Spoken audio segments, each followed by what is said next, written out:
And to post here the message going to Barangay Bahay Taro about the Christmas Eve Ayuda. So papunta na kami.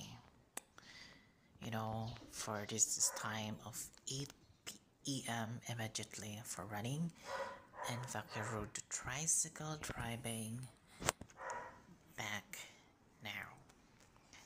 So doon na lang ako magpo-post ng mga videos or pictures na kasalukuyan for update, for awareness, whatever your time, kung ano mangyayari sa'yo doon kasi hindi naman natin alam kung kailan tayo mamamatay, di ba? Sa bahay mo, kung saan kang lugar na punta, because the earth is the end and wars to the world waters revolution.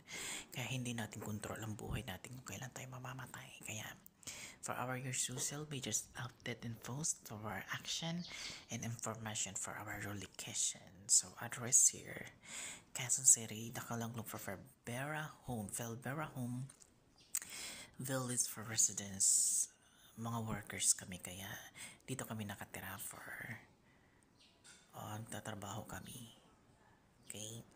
So directly, because since my ID is difficult now, dapat nga hindi ako kukuha ng ayuda kasi nagkaroon ako bagong ID na naman dito sa Village Barangay Bahay Turo, panibago na naman QCID.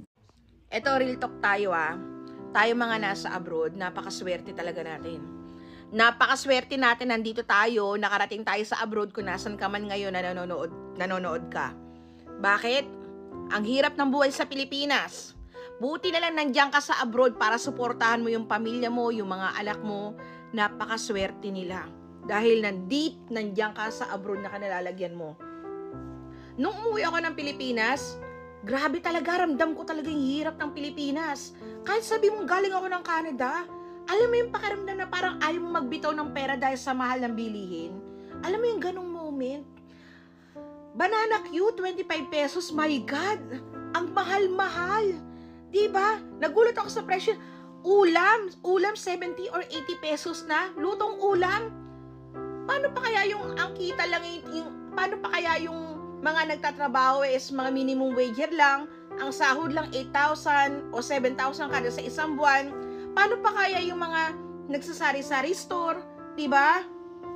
Kaya ikaw na nanonood ngayon, kung ano man ang meron ka, be grateful. Kasi alam mo ba bakit? Nakaka-survive ka. Ang hirap kaya ng walang pera. Sobra.